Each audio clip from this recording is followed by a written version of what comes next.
Get water. We'll be the judge of that. Exactly.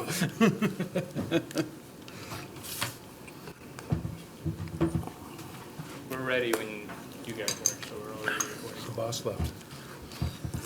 Oh, somebody lost.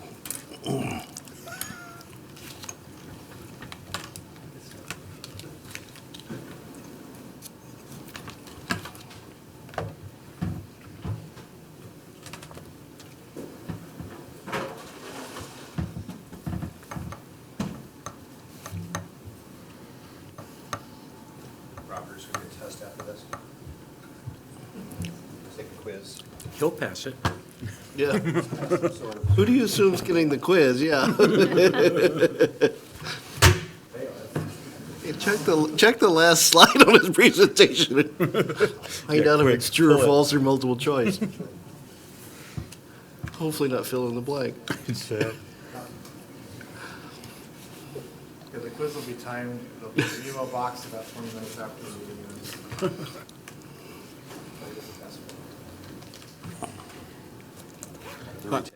I guess, Matt, we're ready. If you want to start us up. All set?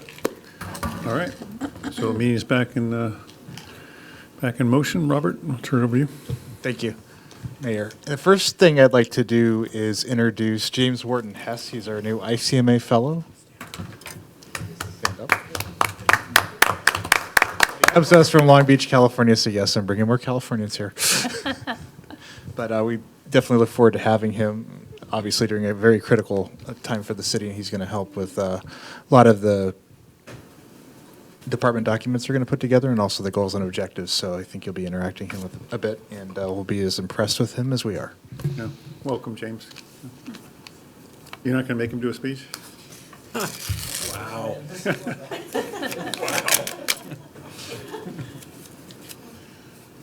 Okay, so the focus of tonight's meeting is to give you, we're going to start at the 30,000-foot view, the overview of the whole budget process going forward. And again, it's going to be a very tight process. We have about 2.5 months to complete the budget process.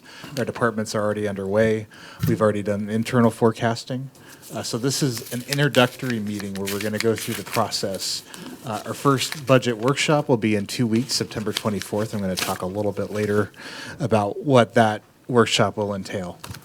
And so the agenda for tonight's meeting is that first we're going to talk about the budget process introduction.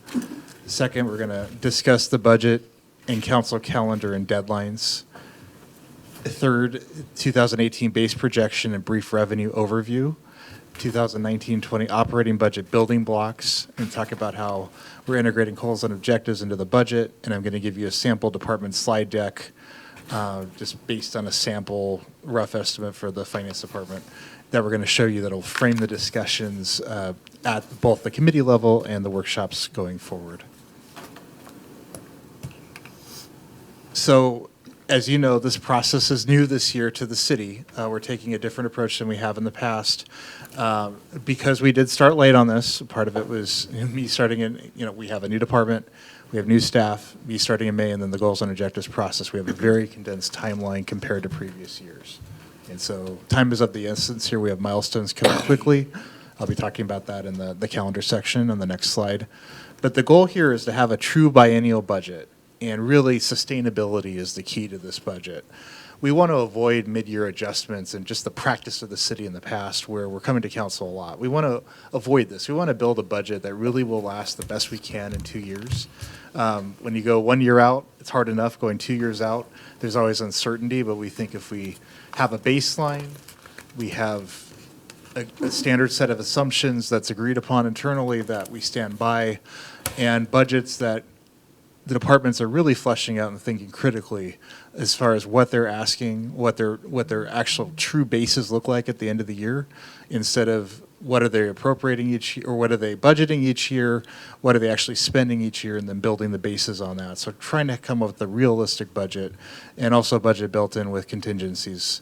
We're going to talk about that a little bit as well, making sure the city can always respond to emergencies and unanticipated expenses. That's part of the budget, rather than having to go to council every time something happens, that we already have money there, money appropriated for certain items. Committees will have, so this is where the setup's going to be for the council's participation. Just because of the condensed timeline and the dates that we sent out to council members, committees will have one meeting to review the budget workshop planned over, and then the committees will have one meeting to review their respective departments. So the departments that are assigned to your committees will present for one evening in October each, and then after that, we'll have 2 evenings for budget workshops planned. And again, this is the fit schedules, and I tried my best to get some additional dates, but this is the best we could do. Well, so I guess caveat though, can that last bullet read, committees will have one meeting unless special meetings are scheduled? We're not going to have time, and that's really one of the concerns that we have, is we're not going to have time for the committees. We can have additional time for the city council, but the committees are not going to have the time. So, But we can, disagree, so, okay, so Public Works is a pretty big thing, and in past, we've had meeting Monday night and another meeting Thursday night in the same week. It's pretty big, so I leave it to the chair and his discussions whether or not he needs that additional time. one side note I do want to make about Public Works, this might change your perspective a little bit, is just because of our time constraint, we honestly don't believe that we can give the service and the due service we need to do on the CIP. So actually the CIP, we're going to be revisiting the CIP in spring and take more time with that. So if you factor that in to Parks and Public Works, hopefully it'll alleviate some of the pressure. And I believe it'll be Some of more, the pressure doesn't necessarily change my view. I think there's more efficacy to the entire council reviewing the entire budget versus you, and we could end up covering a lot of the same ground if the council members that were not at a committee meeting have a number of questions on a particular departments that weren't reviewed in their respective committees. So I reserve the privilege of the committee to call a special meeting if they need to go deeper. Mayor Pro Tem, it's the council's budget. If you guys want to That's- tear this apart and do it whatever way you can, we're just giving fair warning that you have time limitations, so there's a consequence to every decision or diversion that you take from the schedule. Oh, we need to have a greater discussion about what the council's intent is, because we're trying to move council away from more definitive or finite review of budgets and lift it to the 30,000-foot level, so that this council as a group is looking at it all together. If it goes into committee, it's going to have to come back to the general council each time, and we're going to have to re-summarize or redo all that discussion that was held in those committees. We offered up several dates in October for the general council, including Thursday nights, and we've got conflicts on a number of evenings. We even offered up Saturdays. We'll be willing to come in on Saturdays as well. We're trying to accommodate council schedules. What Robert's trying to explain is that after all was said and done, we have potentially three or four common dates the council agreed on for October, the entire month. That does not include the committees on October 15 and October 16. So what happens if the budget's not finished by January 1? What happens if the budget's not finished by January 1 or December 31st? We don't anticipate having that issue. You didn't answer the question, though. What happens if it's not done by then? Well, the law says you have to have it done by January 1, or you You'll have can't, it or you can't done. operate. It's how good is it, is the question, yeah. I mean, that's our concern. If you, the more, we feel that in conversations we've already had with the council, we've laid out a plan to effectively get through this. There's a consequence to diverting, and the worst consequence would be getting all bottled up in December and not having time to really kind of rush into a final product that you're not satisfied with. I'm really uncomfortable with being pressured to do this quickly, especially since we've got a $30 million bond now. Then tell us, you want to do 4 Saturdays, we'll do it. So, hang We'll do on, as many meetings as you want. There's no rush here. I'm not sure this is a decision we need to make tonight. I'm just saying I reserve the committee's privilege to call a mulligan and call a special meeting if they feel they need to go additional for understanding. But that's a decision the committees can make. Again, I want to reiterate, if it goes to a committee, it'll need to come back to the full council. That's what we've experienced with the committee so far this year. We're trying to keep it so that all councilors are looking at it at the same time. So that if there's any discussion items, they all get discussed, that those issues get discussed in the full council. I think that's why partly why we wanted. I'm not sure you and I are arguing, Bob. We're Okay. already reviewing with the committee at least one. Might be on the same page, Councilmember Holloway, if I could clarify, I think what you're suggesting is if there's a committee of which there's no budget items under discussion, and the chair determines there's time, in other words, they finished up the committee's items and they have time, and they choose to address some budget items, you're saying you should give the committee some leeway to, there's some, you're. Even as if you said you're they suggesting decide, let's meet Saturday. Yeah, you're suggesting they might want to add time to the budget process, not take away from the schedule we're talking about. Is that what you're suggesting? It would be, so you phrased it different. It would be additive to the schedule you're showing. All right, thank you. It would have to mesh in. I mean, I don't want to cycle through, Yeah. oh, well, the committee changed its mind, dear council, let's go back and review this. Okay. The committee still has to meet the schedule we're talking about. It would be So if they additive. want to call a special meeting, they can call it Tuesday, the next night after, or, well, 2 nights from their original meeting to give public notice, whatever. But I leave it to the committee to decide, the committee level to decide what they need. I don't want a foregone conclusion I think as that long it's as, one meeting. sorry, I think as long as we understand it's additive and not a deviation. Just again, to explain, I'm not going to disagree with what council wants to do. They need to decide as a group. As we looked at October, you'll be in November before you have another chance to go to committee. If you look at the 15th and 16th October, those are the committee meetings scheduled. After that, the committees do not meet again until November, unless they want to plan those. But we've already tried to get council together as a group in October. We're finding it very challenging and difficult. That's all I want to explain is the calendar is not necessarily unlimited availability. It's going to be very limited in November. And I thought we were going to discuss that tonight to endeavor to ask council as a group what their preference was going to be. We were trying to change the format of this entire budget process with a generally new council. And I was hoping for some of that discussion tonight if necessary.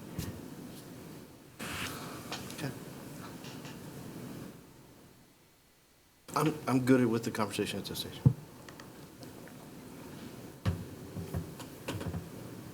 So with the budget process, departments have been asked to build their budgets based on projected 2018 year-end projections and develop work plans which integrated the 7 council goals in there. So we want to make sure that their budgets, they're building it with your goals in mind, because ultimately, they work for the council, they work for the mayor, they work for the taxpayers, and keeping them in mind, but also identifying their core services, what departments, and you're going to see that during the presentations where the departments are actually asked in our exercise we gave them to define what their core services and their mission statements are.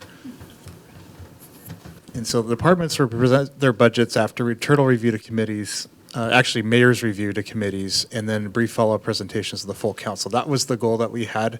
I think I sent 11 dates out, and unfortunately, we only had 2 evenings for the full council that worked in October, and I even think there might be an absence or 2 on one of those days as well. So we tried our best with that. I apologize. We tried as much as we could to get some extra dates, but we had the 2 in October is what we nailed down at the end of the month there. And then the CIP will be developed, again, what we understand from the council goals with the council priority of funding the community center and the Riverwalk. That's something we're looking into now, and it might be worth having just a brief discussion on that if priorities have changed at all. Mayor, I don't know if there's been any other discussions, but that's how we're proceeding right now. Sorry, Robert, did you go over the third bullet just now? Yes. I was just distracted by my lovely dessert here. Could you just go over that third bullet again? Yeah, departments will present their budgets after the mayor's review to committees once. So they're going to review. So Third bullet. Third bullet. Third bullet, but you're doing fine, you'll get there. I'm just, sorry. Go ahead and summarize. the Long first day. one. CIP will be developed with the council priority of funding the community center and the Riverwalk, and that's what we gathered from the goals and objectives meetings. What Right. is the community center? The YMCA Aquatic Center. Okay. And how was it determined that that was a priority? There was a vote. There's actually the little. There's been no vote. Those received some of the highest scores in the prioritization. Finalized our goals yet. No, I don't know how that, I'm interested to see how it's perceived that that was a Yeah, priority. let's get into the So, specific discussion. Well, then, I think if I understood what you said before now, the main thing that I'm hearing is that the CIP is actually going to be fairly rough and very high level, Correct. that you're not really going to bring a fully developed CIP because you think that the time necessary to really get that right, go through committee and so forth, we just don't have that time. Right, we want to do it right. So what you're planning to do is bring something rough and very high level, Yes. and actually, it'll be then in the spring, you're saying we're gonna go back and revisit Yes. with an intention to modifying the CIP at that time and modifying the budget at that time. Is that correct? The CIP, yes. The CIP Yes, budget. that's correct. Is it possible for us to do a budget where we don't allocate everything like we've done in the past? We can do some minimal budgeting. I'm sorry? I understand that in the past, we've always allocated everything when they budget. Is that right, 100%? Right. If I could, I think if I'm correct, the council member and I have had a conversation about this. So in the past, we followed a practice of appropriating the entire fund balance. Appropriating. And I think the Appropriate, question okay. here is, are we planning to do that, or are we planning to appropriate less than, in fact, what we plan to spend, rather than the entire fund balance? Correct, we're not going to be appropriating the full fund balances this time. So as far as this part of the budget process, so we can have a big chunk of money that's not to be determined? Is that what we're saying? I'm sorry? Is there going to be a large chunk of money, say the $30 million or whatever we have to spend for 2019 and 2020? Is it going to be all divided up right now, or can we set it aside and divide it up later? Could I help? Because I think I understand the question, and I know that it's not necessarily using exactly fiscal terms. My understanding of the question and the answer, correct me if I'm wrong, my understanding is that with respect to operating budget, we will appropriate what we plan to spend. So, for example, last year, we appropriated 100% of the reserves. You're not planning to appropriate the reserves. No. Those you'll leave unappropriated. That's correct. So if there's any need to spend those, so those would be, I think, leftover or to be TBD, or in other words, they would not be authorized for expenditure. You would have to come back to us in the future for that. And then on the capital funds, you're planning to appropriate that which you think we will spend in the biennium, which means for many capital funds that are building towards some expenditure in the future, there may be all kinds of capital fund balances that we're planning, so we'll only appropriate that which we're planning to expend in the Right. biennium. So it'll be Right, lots based on left the over, spending. so to speak. Correct. Did I get that right? It's close enough, yeah. Okay. Well, and furthermore, I think the practice in the past has been appropriating the entire fund budget, including reserves, and then there's the fixed department budget that doesn't have a lot of wiggle room in it. And inevitably, there's always things that come up that council would like to add or modify, like a Canyon Springs or some other issue that we didn't anticipate, and then we end up with an amendment in the budget. And to Robert's point, to mitigate that, one of the strategies would be to build some contingencies into each department budget so that you have some flexibility there. The city, the council has flexibility in there for unanticipated initiatives without having to trigger amendments every time, or without pulling the whole entire reserve in. Am I accurate in that description, Robert? Okay. Yeah. And so budget timelines, we probably have to discuss this a little bit. Right now, September 1st to the 24th, there's internal staff budget preparation and review of the mayor's budget. September 24th, at that council meeting, we're going to go over a detailed budget status and condition presentation. So we're going to talk about the economic kind of an operating environment that we're in. We're going to talk about kind of the challenges and opportunities we see in the next couple of years. We're going to talk about the funding priorities with the council, and it sounds like we might have to talk about that a little bit more tonight as far as the capital, what we're looking at. And also, the mayor will be presenting his preliminary budget at that time. And so that's in 2 weeks from tonight. October 8th, that's a public hearing and the first reading of the property tax levy. We do not have the assessed values from the county yet. We should be getting them hopefully before the meeting on the 24th.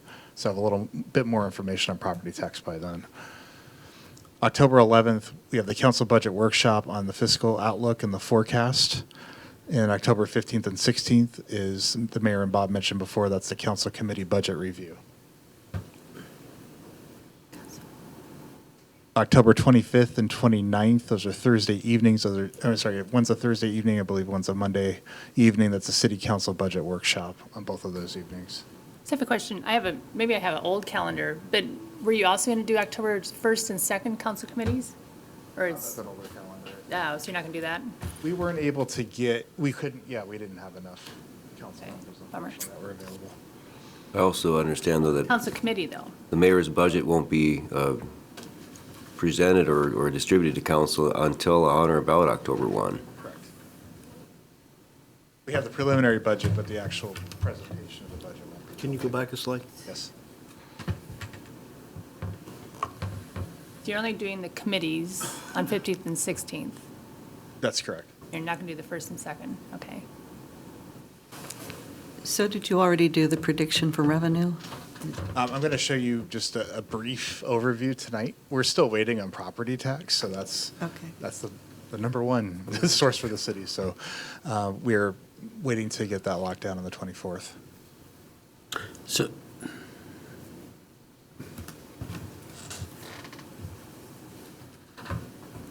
So November 13th, the city council meeting would be for property tax adoption, first budget ordinance reading. November 26th, city council meeting, second public hearing and adoption. December 10th, last council meeting to meet statutory deadlines to adopt the budget. And I just wanted to make a side note that on the council meetings that I'm mentioning here, all those meetings will have opportunity for public comment. So November 26th, public hearing and adoption of what? Of the budget. Of the budget, okay. And then the drop dead date, so to speak, is December 10th to pass a budget by statute. What happens after December 10th? So what is the actual I thought it was we had to have it by the end of, so if December we Second wanted to have a week of council December. meeting on December 25th. 24th? 24th. Actually, I did 25th to be facetious. Close enough. We could still have it on the council budget as long as we have a council budget in by the first of the year.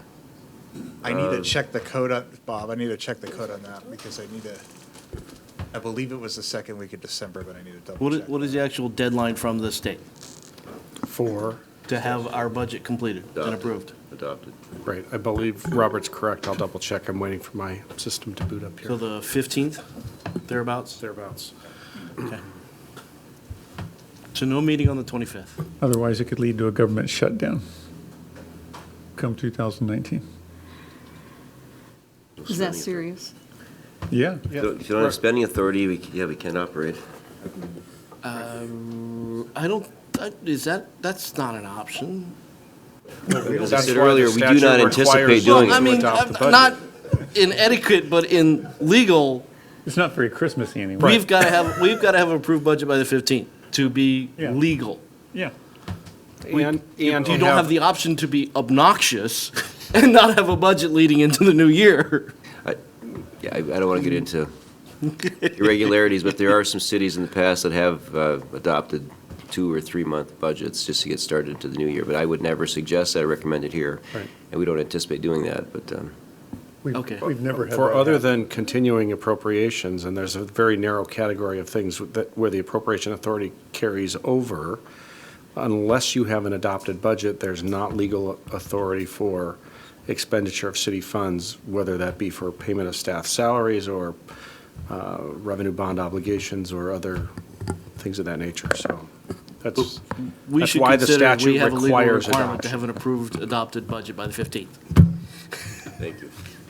There's no reason to go have that kind of fun and games. so I'm just reading, not being an attorney, from RCW 35.33.075 and 35.34.120, December 31st is the deadline. From state? 35A. Is it state? That's right, correct. I'm still trying to get there. So for the record, Councilmember Mayhew's saying we're going to meet on Christmas Day. No, New Year's Eve. New Year's New Year's Eve. Oh, we can do New Year's Eve too? Yeah. Excellent. I was bugging. Have your regular meeting on the 24th of December if you like.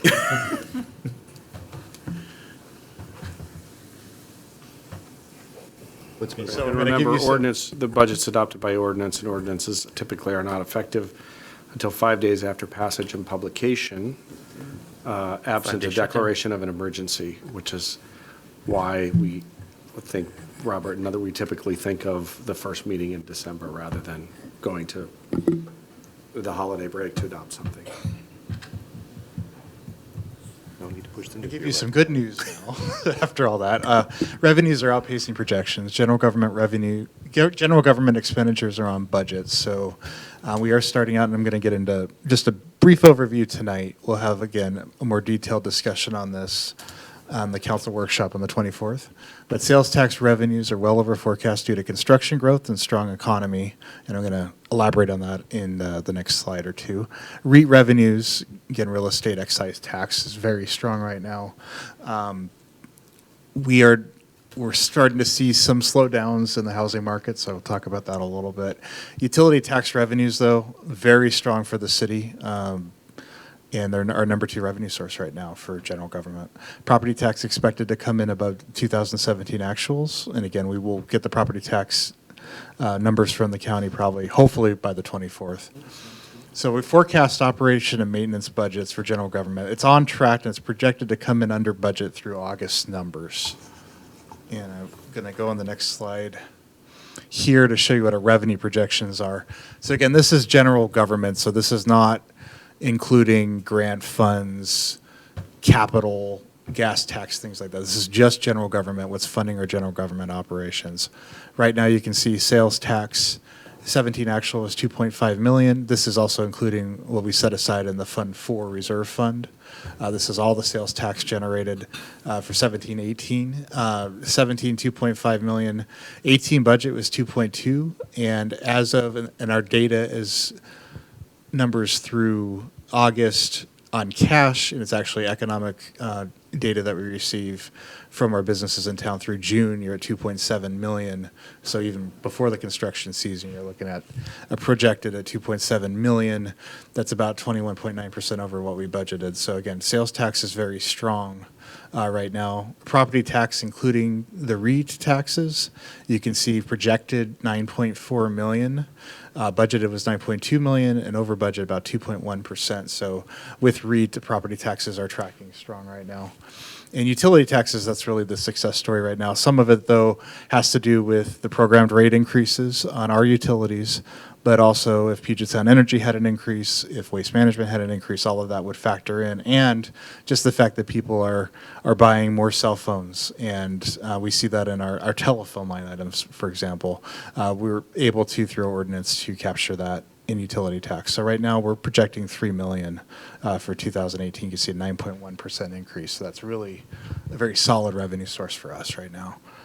B&O tax, about 0.7 or $700,000. That's projected to be slightly above a 2.7%. As we go in the new year, we're actually going to do some enforcement of the B&O, and that should hopefully take up the revenues. It's uncertain how much, but it will. Another side note I want to make on sales tax is one thing that we're watching too is you probably heard of the Wayfair decision by the Supreme Court, which enabled states to collect tax from retailers that do not have a presence, online retailers that do not have a presence in Washington. And there are some projections out there that should increase our taxes. We're capturing more of the online sales that Snoqualmie residents are making. Yeah, it's destination-based sales taxes now on a federal level, not just state. Correct. Yeah. So a company does not have to have a nexus in the state for us to be able to collect tax on that. Permits and fees, this includes the community development. There was some one-time engineering fees in 17, 18, it was a little bit lower in 19. That line item also includes deposits that we refund developers after work is completed, so that's why you see that drop off. Some of that was refunds. Interfund, intergovernmental miscellaneous, you can see 2.6 million. So right now, our total projected general government revenue is 19.4 million. That's about 6.6% over budget. So again, we're tracking very strong. I'm going to show you expenditures on the next page, but you can see expenditures are projected to total 17.1 million for general government functions, as forecasted through our numbers through August of 18. And so right now, we're tracking in a very good situation for the city. So I have a question. Yes. In sorting this, is there any way that we can sort it so that the biggest dollars are at the top and sorting in descending order. Yeah, I could do that. Yeah. Sure. And also on the, it looks like for like the sales tax, you budgeted for 2.2. So at the time you were budgeting, things probably are growing faster than anticipated. So that's why the projection is so much higher. It was, correct. Yeah. And then for the B&O tax, no, not that one. The permit and fees, INC CD, what is that? Sorry, including community development. Okay, so what, can you give me a sense of what permits and fees we're talking about there? Fire inspections, planning permits, building Okay. inspections, those types of And permits. that's kind of dropped. Could that be an indicator of?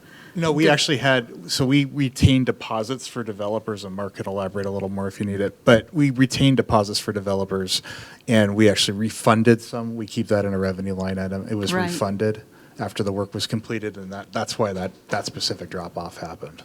Okay, It's not a change in rate, what you're seeing is the tail end of Snoqualmie Budget 2 being built up. So just in the future, if what you could do, it's going to help us a lot if we can focus on O&M separate from capital. So I think you're planning to present those separately in the expenditure area, is that right? This is separate. This is O&M. Well, you've got capital stuff in there. REIT, you've got REIT sitting there right there. REIT, okay, so REIT, this is an interesting thing that I've had internally, trying to disseminate, REIT can be used for, and we need to look at the statute, but not just capital. So Yeah, that's but why very limited, and we I never wanted to show it have. as part of the property tax just for this purpose. I can break it out in the future, though. That's Yeah, if you would, that'd be great, because Yeah, it sure. doesn't behave like property tax at all. I know. Well, and we had a long time tradition of REIT for one-time expenses, not for operations. Correct. I don't see a Or reason why I'm capital. breaking Our that. internal policies. Until recently, Capital. until the recession, it was limited to capital. There's more flexibility now due to legislative changes that occurred during the recession for use of REIT. But to Councilmember Mayhew's I don't- point, we've never exercised using REIT for operations. No. We have no plans to, and so I think that's a very fair request to separate those. I mean, if, And I forecast them separately, so that's not a problem. so I mean, if we're going to go there, I'd like we need to do that further analysis of what portion of REIT is ongoing and what portion of REIT is one Same- time. Same for sales up here, too. Yeah, and we haven't done that.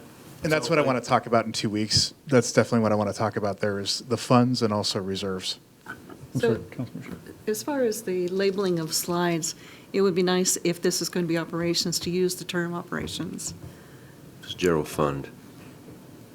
Let's go back and just visit, for instance, REIT. We've been receiving that in the general fund, and then we put it into the capital funds for the project. So if council, we're going to probably change that. If council wants to do that, we can certainly segregate those monies, but right now we're receiving them as general fund. It's very important to understand, this is general fund. This is where we receipt these monies.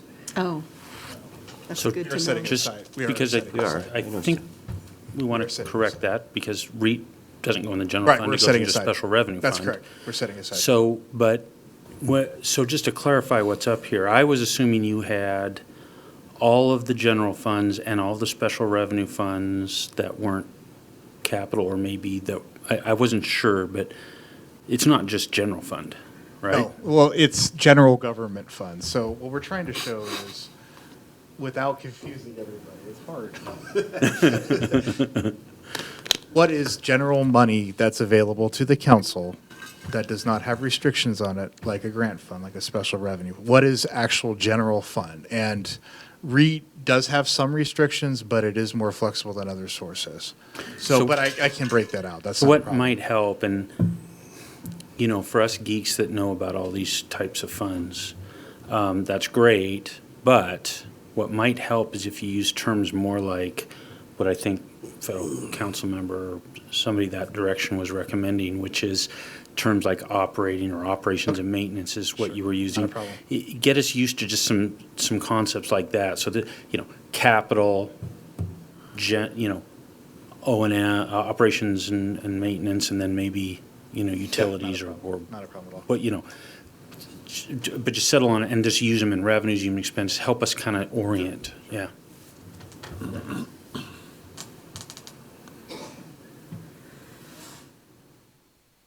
And so again, this is the expenditure projections for operating so I want to discuss what general government departments are. So that is finance, city clerk, executive, legislative, events, administration, non-departmental, IT? IT and attorney, no, not IT. No? No, that's internal service. Okay. Make sure we're clear. Attorney and non-departmental in general government departments. And so you can see there, we've projected 3.8 million on our budget. That's about a 4.4% increase that we're projecting in the 19 base. And one thing I want to say, and we'll talk about it a little more in 2 weeks, but so for the base budgets, what we're asking departments to do is we're building a base based on what we're projecting their spend to be in 2018. And to Bob's point earlier, we're going to build a contingency on top of that base, and also we've built in 2% inflation for services and supplies. And right now, just lack of a better term, 5% for salary and benefits, including, medical, because we haven't had the rates yet. So this is how we're building the budget going forward right here. And so you can see. Can I just ask? Sure. You mean Parks and Public Works, or where's Public Works? No, that's just public, Parks and Recreation, because again, Public this Works is just general utilities. fund. That's not general fund. So Dan's department is both enterprise funds and general. Yeah, I'm just. No, I understand that, but all the general fund activity of Public Works. We didn't want to double count it per se, because that's actually in the transfers out in non-departmental, so it's actually already weaved up into that number there. Oh, you mean like a portion of Dan's I'm just- salary or? Well, I'm going to go. Well, I to don't the know, next the page line and show says that. Parks and Recreation, which we don't have. Well, we have shouldn't have parks. recreation on there, but. But I'm That's what just, we're where's still- Public That's what it's Works? still labeled in our system, so I apologize about that. We can change the name. That's pretty easy, but that's Parks and Landscaping Urban Forestry Program. But I mean, small we spend parks. money on, I mean, I see somebody sweep the street, we spend money on Public Works, right? Right. Don't we mow the This is a different lawns? budget. They're under utilities. So separate from the. We general. mow the lawns on the parkway under utilities? No, different question. That's under I'm Parks just, and well, Recreation. where's If it you up want there? definitions of each department, we can do that too. I just don't see a is it fire? I'm just looking at what's up there. What, no. Sorry? I assume the landscape maintenance is under Parks and Recreation? That's Right. We can relabel it. We can rename it. I inherited it, so I can blame the predecessor. No, and But that's what fine, it's that's why I was just literally laughing, 'cause labeled I- in the system. No, it's But- a good question. But the spending that we have on things like, because I don't think of the parkway as a park. I don't send my kids to play on the parkway. So, We can call Nobody it should. landscape maintenance, because we don't really have recreation per se. We can call it Parks and Landscape Maintenance or something like that. We can come up with a name. okay, so whatever we Dan. spend on, Dan's hiding back there, but yeah. whatever Dan spends that isn't on parks and isn't on utilities is on a line called Parks and Recreation. Is that right? Okay, got it. Thank you. I have a question. This looks like a whole lot of negative going on for, That's a good thing. Good thing. That means Yes. they're underspending, they're underspending their departments. Just go down. I just don't revenues think go it's up. not realistic, that's all. I'm We sorry. spent less money. So to that point, I would agree with Councilmember more Shepherd a between few now weeks and ago. So December. what we did was we sat down with each and every department. We actually went through line item by line item. Where are you at right now? Where are you going to be at the end of the year? And come up with an estimate. I think the shock is that Dan is underspending something. Yeah. So we've really fleshed this out. We fleshed this out the best we can. Somebody Well, come like off. community development is like down 14%. Is But that part of right? that is their activity there, and Mark can talk a little bit. Mark, you want to speak to why you're projected to come in 14% under? Well, it's To the microphone. $300,000. It's not that big a deal. No. There, yeah, definition, don't listen to the Peanut back gallery. row. Essentially, it's programs that were foreseen and budgeted but did not happen, or are carried over, or are no longer going to happen. So this is like something that was budgeted for 2018, didn't get spent, and is going to go in 2019, is that what we're saying? If the issue or item carries over, then yes. If the issue or item is no longer going to need budget, then it would not carry over. It just goes into a carryover surplus that's available for next It's year. unspent. It's not salaries Doing or, it that way. So what we're doing is we've been sitting down with the departments, and we've been identifying what's the spending is going to be in the base. What was the basic request this year? What's the base request next year? And we're not just letting anything naturally carry over. We're making sure that, Each one's checked. exactly. Oh, I didn't suggest it. I wasn't suggesting it's rolling over in his budget. I'm saying it's rolling over into a reserve that's available for funding the general fund in the next cycle. There's not cash per se, because again, it depends on. In other words, he what doesn't get balance. 14% that automatically rolls into his next biennium budget. No. No, Right. it's identified. and It if I goes don't back need it into the in general fund base, and then reallocated It's per the lost. budget. I yeah. think we're saying the But same if thing. it's. But it's locked down, but If it's 2018 and it's just the item hasn't made it to council or expenditure yet, Yeah, right. but we anticipate in Thank you 2019 for the it'll be in that clarification, base. Mark. Yeah, unless it's tied to a project that simply got delayed a few months and moves into 2019. yeah. So we're saying that we are going to save 3.8% in 2019 for the North Bend Police? Right now, based on projections, that is subject to change because we are still, this is very preliminary. Okay. And we're still making modifications to the base, but this is what we're starting with. So I'm Okay. showing you our All right. starting point right now. All right. So question? I think you also need to follow the columns there, because the first column is the 2018 budget, the middle one's the projected end of the year, and then the 2019, the base, so it actually would be increasing. If you're looking at the North Bend budget as an example, it's going to look like expenditure's going to increase from 1.5 based on the end of the year projection to 2019, which is 1.6. Everybody see that? I want to spend some time on that because it's not clear. Yeah, it's not clear to me either. So, 2018 budget, that was as adopted by council in December of 2017. Correct. I mean, it was ultimately forecast originally in the biennial budget for 17 and 18, but then ratified, I guess, or what's the term I'm trying to remember? Mid-year review? Adopted. Readopted at the end of 2017. So what is the 2018 projected then? So that's that column in there in Is the that, middle. is that what was projected in 2017, or is that? Oh, no, what no, is so projected this is now what- for the so- For 2018? today, Current it's probably projected what's year. So going I'm to happen by the taking end of through the year. August, so I have the numbers through August, and then I'm forecasting what's left with the rest of the year. And saying, okay, in a typical year, there's still 4 months of spending left, it would Wait, be X amount. but Then I'm, to answer Matt's question, the approved budget as it stands right now Is the first column. is that first column. correct. Right. They took a look at actuals and they said, we think we're actually going to come in the second column. Because we contracted it less than the budgeted amount, yeah. and, We or got some things grant fell off the money. budget, How I get did all we that. So how did you calculate a negative 3.8% with those numbers for North Bend Police? Rounding, I'm sorry, if I all expanded it rounded and to got rid of millions. the rounding. Because the difference between 1.6 and 1.5 is minus 3.8, correct? I need to check that, but So getting there's several. to the last part of that question then is, the 2019 base, But it very would be early un- look, very possible. early wag at it, says that we're going to be about 600,000 more than what we've actually think we're going to spend in 2018. So this does not, right, and this includes some assumptions I've already built in, which I think I mentioned, salaries and wages.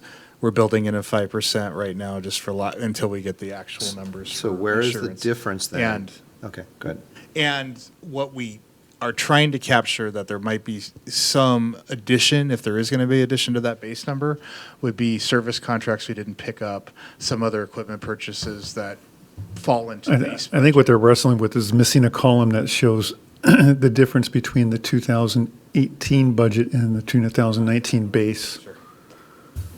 Well, it's more, yeah, it's more of if you're projecting, it's the big bold text at the bottom that's throwing me off, because you're projecting total of 17.1 million for 2018, but then in there, you're saying you're only projecting 16 million. I'm trying to figure out where, it doesn't make any sense to me. I'm lost there. So part of that big driver that you can see is community development and that drop there. Robert, No, no, no. That bottom sentence is wrong. Maybe Can I it should try and say help you? Can I try and budgeted. help? See the bottom sentence, at the very bottom left where it says 17.1? It should say It 16. should say 16. 16. That's my fault. Well, no, it just should say 16, is that correct? That's correct. But if you take the North Bend Police and you've got a smaller number in 2018 and a larger number in 2019, wouldn't that be a positive increase? That's why I'm saying he's missing a column that compares budget 18 to base 19. There is no column showing that. Can I help? Yeah, go I ahead. won't round I it just in got one. out my calculator. What he's done is if you take the 2018 budget column, 17.1 in total, The far left one. yes.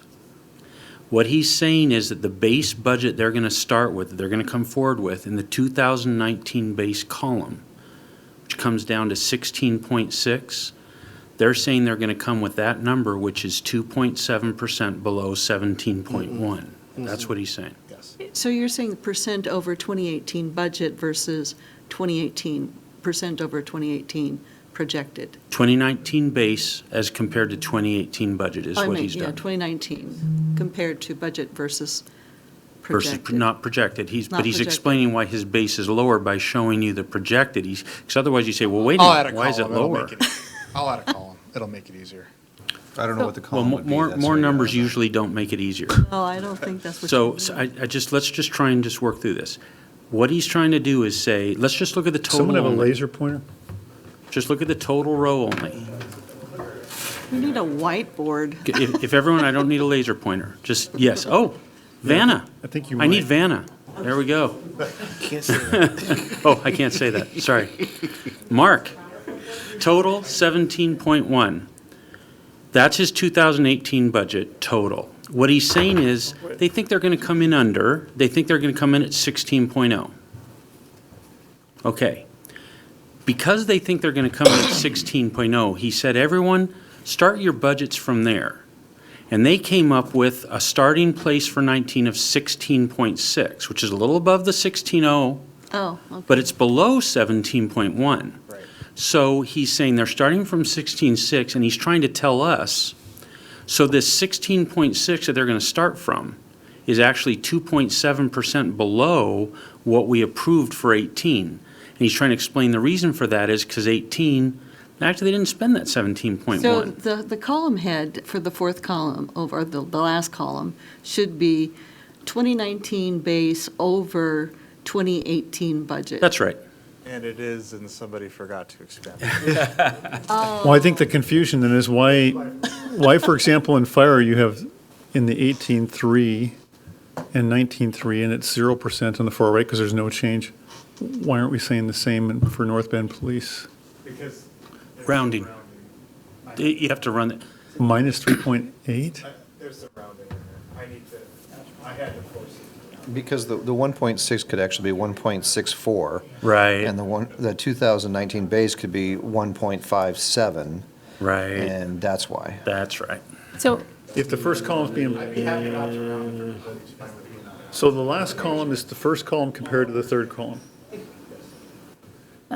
Then that's where I'm confused. Now I'm confused. If the first column is compared to the third column is what shows up in the last column, then why is North Bend Police not 0%? Because Rounding. 1.6 has been rounded from 1.69. Oh, to Yeah. 1.6, No, don't not round, just explain it. Just explain it. He's asking a correct question. Yeah.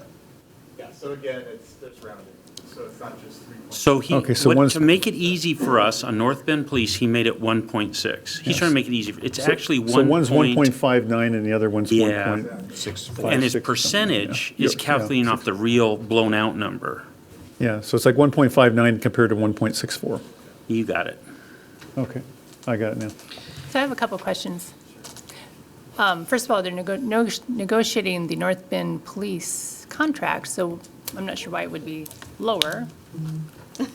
Well, this is just a base right now. This is just Okay. Well, maybe this could help. North Bend Police is kind of an odd one as compared to all the others because it's self-funding. North Bend pays for it.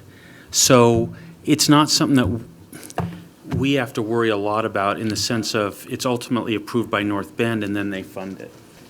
So it's this is our Just picking- expenses, but then there'll yeah. be, also there will be a revenue line for the North Bend contract, correct? That's my Okay. And question. it'll But I offset. do have another question. You just hit it because I've been Okay. raising my hand and being ignored. Where's the North Bend revenue line on the previous slide? going to be on the next slide. Okay, before you go to the next slide. But So you it's- said the 2019 base includes 5% increase in staff revenue? It's hiding. I'm sorry? You said that, Yeah, it's on the bottom. It's in that inner fund. okay. So the 2019 base includes a 5% increase in salary, is that correct? Right now, this is baseline. Or it's not in there yet? It is in there? Robert, you're going to have to use the microphone so we can count. Otherwise, people won't be able to hear you in the video. Sorry. Okay, so I broke this out here on this chart a little bit more, so hopefully it'll shed a little bit more light. This is all the projections we have out there. So we have general government.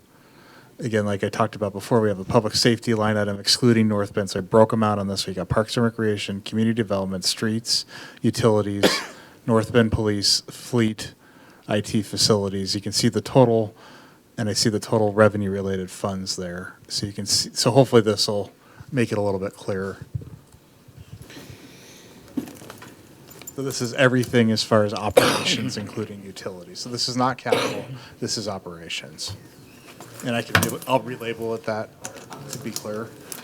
But as long as we're using the term operation, utilities, and interdepartmental, it'd be nice if you broke this out along those divisions. Sure. So we understood, how do I get to 17 point whatever from these numbers?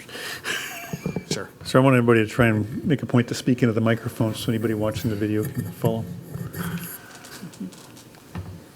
I'll add a more detailed chart. That should help you with that. So, just want to throw out an idea. And before you think that this idea would cause a lot of work, I was able to do this idea solely from our existing accounting, so it's not a lot of work. And here's the idea, and see what my fellow council members think. So the thing I don't like when we accountants do something like this is what you're seeing up there is an inwardly focused notion, which says we're going to do a budget that helps us, that describes our internal organization, how we've chosen to set up our internal departments, which is different than explaining to the public what they're getting for these expenditures. So when you, to give you an example of that, we've got a line called community development. That's because we have a department called community development. Community development breaks into two major groups. One is people that do building safety and inspection, that kind of thing. Then there's another group that does city planning, which I think is nothing at all like doing. In fact, one is kind of a public safety function, and one is more of a planning, community development function.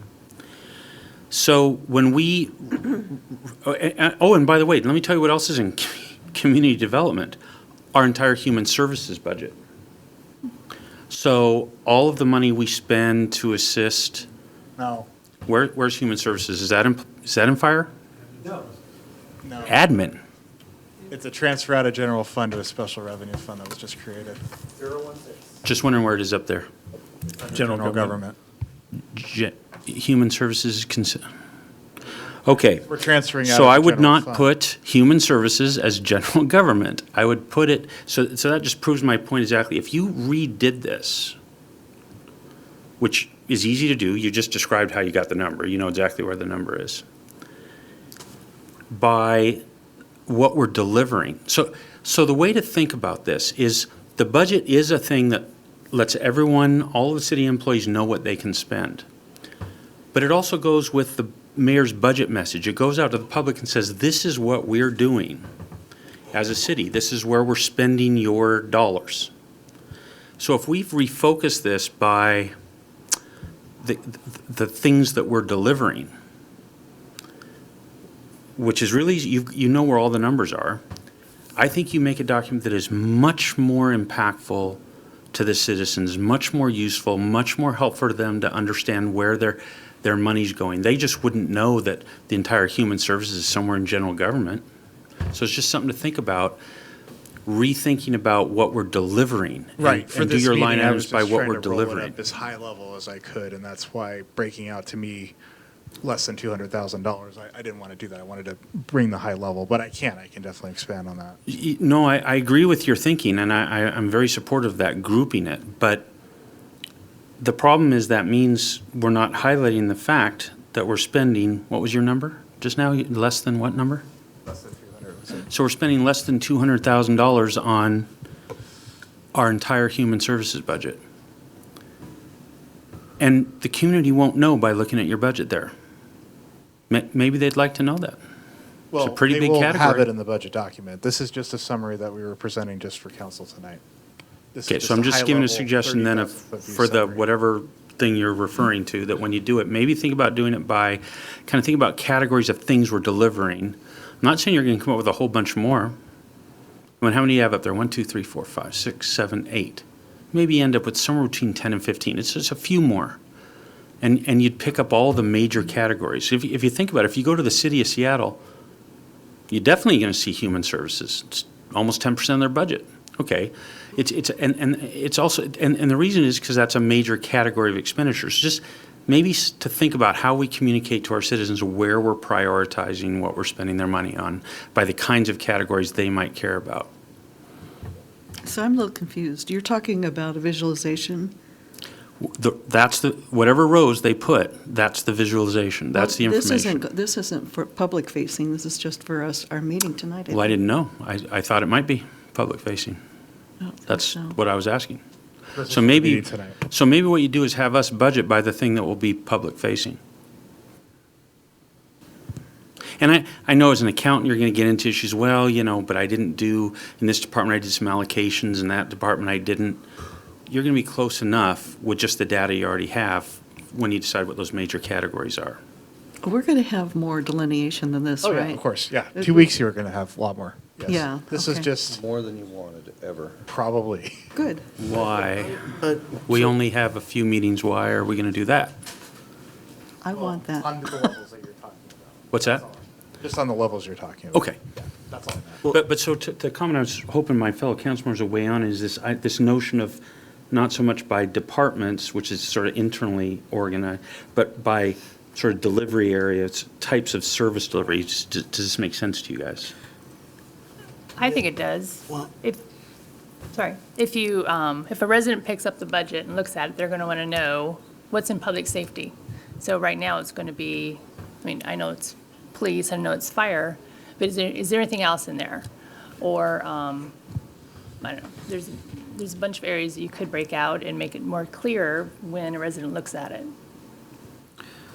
So, but I'm concerned that at this stage in the budget conversation, you're talking about a restructuring of accounts. No, wait, no, I haven't released the floor yet, just sit down, relax. I think there's a difference between us having budget deliberations on accounts and a communication that goes to the community that says, this is what you're getting for your tax dollar. I can separate those two. I agree, ideally, I'd like to get those two together, but to do that between now and first of the year scares me. They already have it. No, you're suggesting a restructuring of accounts. No. I'm not. You're putting words, I specifically said at the beginning, I am not suggesting any restructuring of accounts. I did it straight off the budget document that's on the website. You don't have to restructure anything. So Jim, I'm not sure what you're describing because it's all been verbal. I think this is a very visual thing that you're talking about. All I have is words. We can, Robert, do I you can want- mock up what your intention is, and we can have a side conversation. I don't think your goal and what would be published out there for the public to digest isn't too far off from what Jim's describing, isn't No, it? it's So it's not going to look like this. It'll have more detail and narrative and so forth. I'll just, the answer is yes.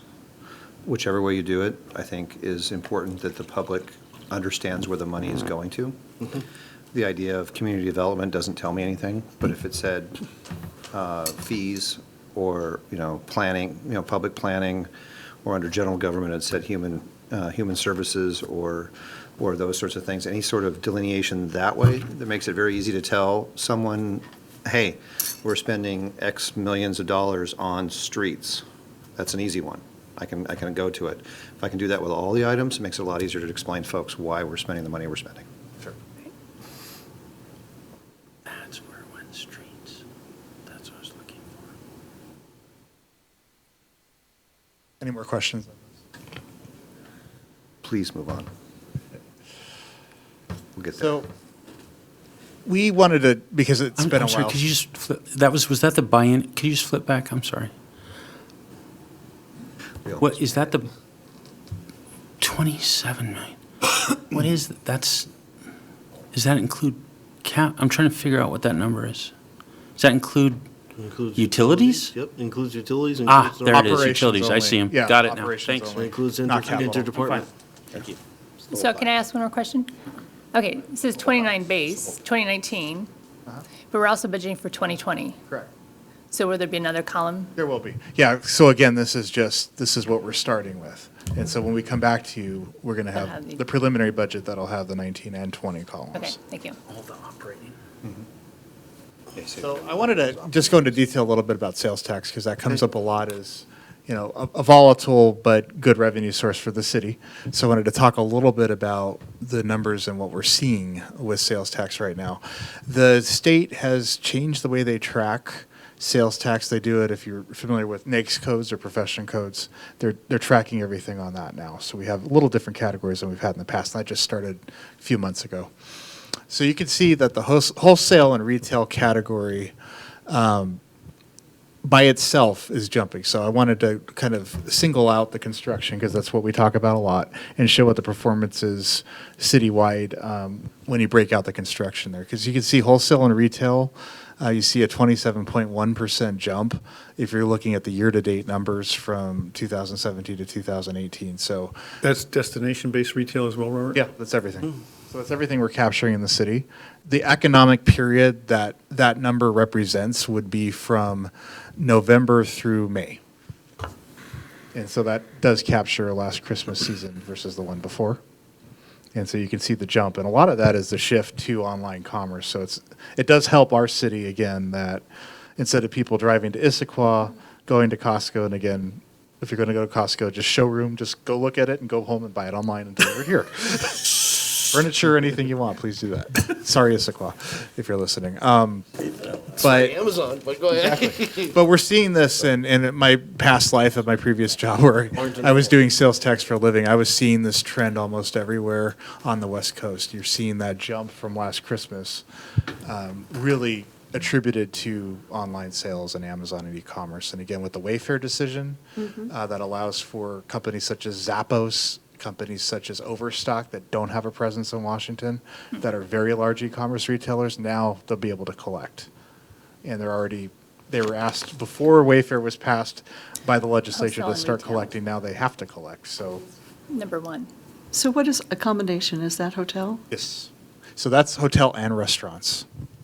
So hotel and restaurants together in that category, you can see, You don't really- was down slightly, and I can't, because it was attributed to one business, and I can't talk about any category that's for a few businesses. Okay.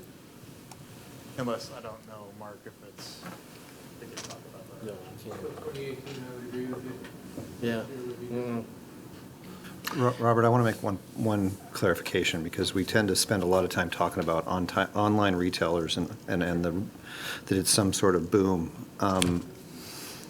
The retail industry has shown over the year that at most, online sales account for 8% of all retail sales. 8%. 92% of all retail sales still are brick and mortar. So don't get a false sense that because there's some sort of boom here. It's just that we're just now able to collect the taxes on it. So be wary of that, because it's growing. It was 6% last year, it was 8% this year. They're expecting it to maybe get a little bit higher next year, but it's not going to be a 45% or 60% of all revenue done online. It's not going to get there. People still go get stuff from stores. Is that a national figure? National It's a national figure. figure, right. And it's pretty consistent all the way across the country. I'd read and I don't exactly remember the source, but I think for the Northwest and specifically in the Seattle area, I think the number's a bit higher, actually. According to the International Council of Shopping Centers, that's the numbers I'm using from our industry. Well, without giving away the regardless, I source don't yet. think part of our conversations has been about how much the online retail is. We're just noticing it for a community of our size, as anemic with the retail period, that's a significant bump for us. I'm not saying that it's important, it's not important to us. I'm saying is don't treat it as it greater than it really is. And we don't It's expect not a to, huge- no. It's not a huge number. It's we're not something fairly- that's going to make a big And difference. fairly con- being a more isolated rural community, I suspect our percentages are higher than the average. We're very conservative. We're fairly on our growth. conservative, We're only, I estimated. mean, at this point, looking at Yeah, 4% I just wanted for to 19. touch on that, because I We hear haven't that been- all the time, and it just. We haven't been counting those chickens before they hatch. I mean, we're just seeing it as windfalls, is that those changes have come in. Treat it, Couple treat it things as a that windfall, Councilmember don't treat it Lassek's as point. something you're going to obtain to. That's what I'm. And Councilmember Ross invited me to the Community Development Committee a few months ago now, where I talked a little bit about what the sales tax trends are. And here's the challenge. It is only growing, 1 to 2% nationwide a year, even though this last Christmas saw, I think it was like a 15 to 20% jump. So that Christmas season was a huge spike. However, it's big enough that it's causing brick and mortar retailers to change how they do business. And if the city wanted to attract more, we talked about it at that committee meeting, it's challenging because you're not seeing like a Target expanding as much anymore. You're not seeing, Costco is one of the few that's still expanding out there, but you're seeing a lot of the traditional Fred retailers Meyer. and Walmart pulling back a bit because they're going so much into e-commerce. So it's enough that it's creating an impact, meaning it's harder to get that brick and Try mortar. to find a Sears store, yeah. Yeah, what's that? But yeah, even Sears finally, has closed almost all their stores. They were left with their small appliance stores, but they're starting to shutter those now too. So, and Macy's is having a hard time. And Radio Shack. All right, we've already spent more time on that. than we Okay, need to. but it'd be interesting, it's just a future item, though. The metric of leakage we used to discuss before, what's the impact of this on that metric of leakage? Because now, we've captured part of that leakage through this Right. activity. Yeah, that's what we see as a big benefit there. Yeah. Yeah, I'd love to provide that.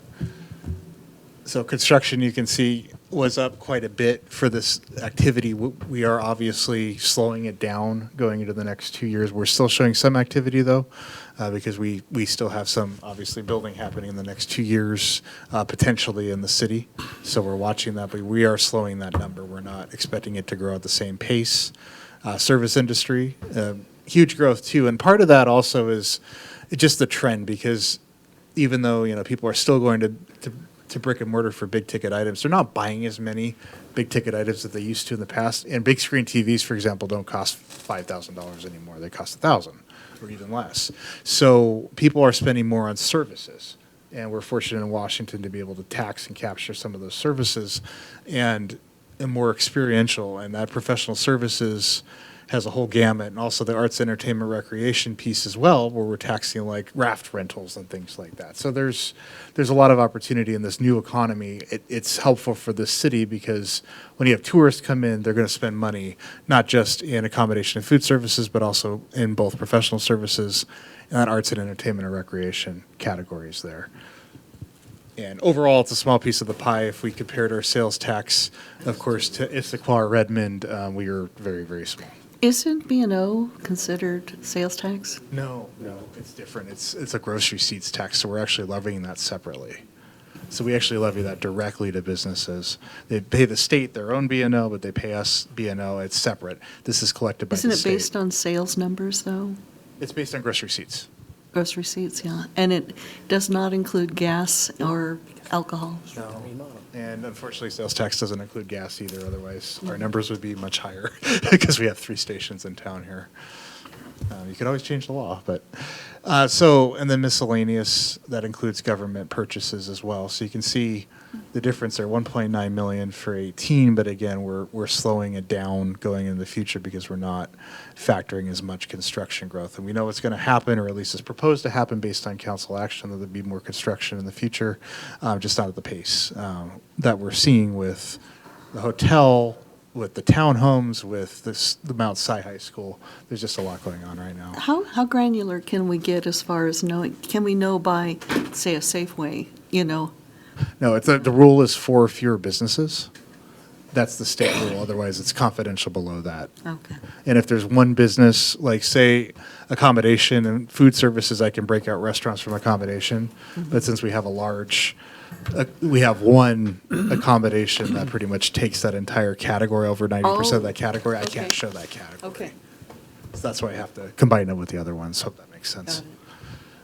And so, but was asked the question by the mayor to take a look at the restaurants in the food services, including the coffee houses in the downtown core on Railroad Avenue and also on Center Boulevard to track their performance year to date.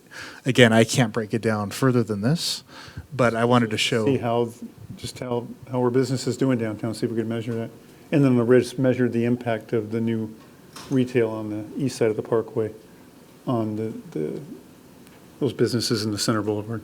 So again, looking at an economic period from November through May, you can see where downtown, that was up about 3.3% during that time, but you can see the activity towards Center Boulevard in that area, that's 14.9%. So there's activity going on up in the ridge. So when you say Center Boulevard, does that include the new retail then? or No, is it just the from old- the Parkway down to Ridge Street.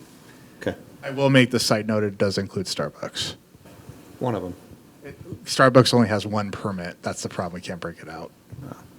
If I broke it out, though, the restaurants are still up. So even though they operate in 3 locations, then it was only one category for them?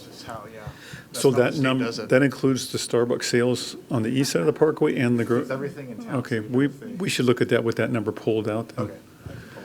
No, but he just said he did, though. So repeat that. You said, I can pull it out. It's not, it's in there but what now. did you just, I thought I heard you say that you had done that and it was still up. It's still up, yes. Not quite as, well, Okay. I can't go into the detail. And that's because of single owner? I'm sorry? That's because of single permit because of single owner?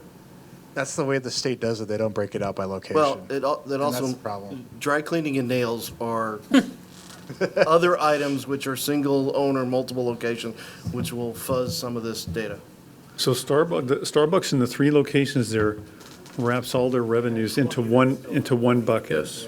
And you can't. McDonald's does the same thing. So you could look at the number with and without and then make your own conclusion as to what portion is the one shop on that side. All right. Starbucks and Safeway are licensed, they are not Starbucks owned. So it just be. Well, if they're a franchise, you'd think they would be broken on, they're not franchised, okay. And also, there are confidentiality provisions in state tax law with respect to individual business data, so Right. We gotta be we careful. can't talk about. Yeah, we're getting real close to the line here. Well, it's 3 different businesses, yeah, it's 3 I different, the also same want to business. clarify the chart you down below. Is it through May or through June? Because the charts, So this is where it gets a little confusing. The economic period is from. Robert. I'm sorry. Microphone. Microphone. May, I'm sorry. Okay. Oh, sorry, June. It's November through June, I'm sorry. November, Yeah, 'cause your chart says through end of June December through 2018. There's a 2-month lag yes. on sales tax. So it's December through June. All right. December Thank you through for June, sorry. clarifying. So the dates at the top of the columns are the reporting dates that are lagging by 2 months. Proceeding. So we get the cash in August. So it's or the effectively, period that was through June of 2017 as well, correct? That was Yes, reported in, okay. correct. So the one huge risk I see here is Christmas. our Christmas? Oh, so when you do June, is that full year, or is that just 6 months? This is just, we're just showing, because I wanted to show the consistent data that we received, so it's just the It includes 8-month Christmas, period. yeah. It's an 8-month period, so again, Oh, weird, okay. So the one vulnerability council I see here that's noteworthy, again, as we approach the full build-out, is that construction, warehouse manufacturing, so that, a lot of that's one-time construction. And I'm seeing that portion, that was 40% of the revenues in 2017 ballooned to 50%. And as much as that's a nice windfall, I guess we get, got to be, I'm not sure what portion of that is one-time revenue, but got to be a little nervous about that. Well, sort of stuff. that's what I was going to ask you. You're saying this weird, you're freaking me out every time you're saying you're taking it down, because I think you're saying that you're not going to let people do economic activity. So anyway, like, we're not going to let them, we're not gonna going to let shut them it build down. stuff. We're shutting it down, we're taking it down. Has that power. But, we're making sure that we do not I overgrow know, I the. figured out revenue. what you meant. But how much of that, I'm guessing that it's a fairly large chunk of that construction is being set aside following the council Correct. directive that is you don't include one-time revenue in operations. Basically, under the former chief financial officer, prior to the interim chief financial officer, right, we were reserving about 100% of construction sales tax. After the chief left and we had Rob join us, given some policy directive from him, we have now started reserving approximately 85% of the construction sales tax because, as he noted in his monthly budget reports, some portion of the construction sales tax he considered reoccurring. Recurring. So, I don't know, Mayor Robert, I don't know who to direct to, but that sounds like a council policy, not an administrator policy. So if we're going to change those percentages, That's what I want to talk about at the I do not believe that should 24th. happen by an administrator. 24th, I would like that in the reserve policy. Okay, I want to bring super. to council. Well, in fairness to Rob, he did discuss that with council at the time. Yeah. Oh, I was just going off what I just heard. Yeah, Sorry. I know. Council, council's gone through those conversations in a lot of detail in the past. There needs to be a refresh and a revisit. If for no other reason that you got a new council, it needs to become familiar with that as well. And Rob's push to us was, you said 100%, but then you keep coming by going, can we use REIT for that? And he goes, well, you're not really doing it, and some of it is reoccurring, let's be realistic. And so there was that discussion, but moving on. We've tried to be as conservative as possible. We're also going to talk about Prepping the for fund that, balance in that fund. prepping for that full Council's build-out when Discretion. that fiscal cliff, I guess. Go ahead, Jim. Conservatism is in the eye of the beholder. True. So, yes, that's it. So what are you beholden? No, he was- I think that one-time revenue that you convince yourself is recurring is a very slippery slope and very dangerous path, and I wouldn't describe it as being as conservative as you could be.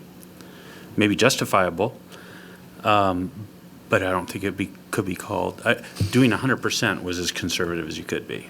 When you moved away from that, I think you couldn't say that anymore. That's my opinion, but it's in the eye of the beholder. And that's precisely what I would love. The council really absolutely needs to weigh in there to give. Yeah, I I agree. mean, we have to come to some consensus about where is a comfortable temperature with a policy around that, especially as we're now a year and a half out from full build out. Yeah, and it's, I 100% agree with that, because if we're fair as a council, if we give those kind of policy directives, then they know how to build their budgets, right? Right.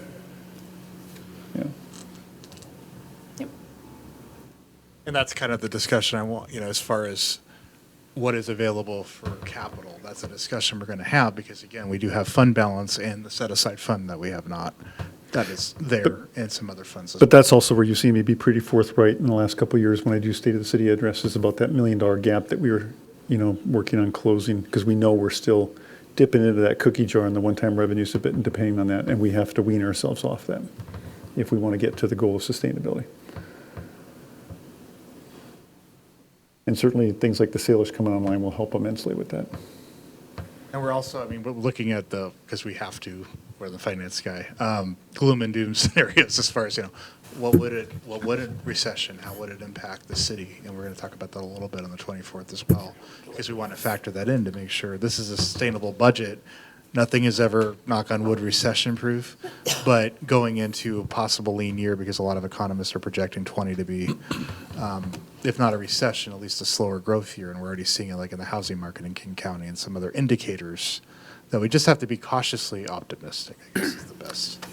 So we went Show to me this that. budget training, and they talked about some of the strategies of what to do as far as reserves, and there was a man and a woman doing it. The woman basically focused on smaller cities, and her suggestion was, if you are primarily supported by property tax, then you should probably anticipate only receiving that twice a year, and that to maintain a reserve of 6 months' worth of property tax, just in anticipation of lean years. And we have operating reserves for that.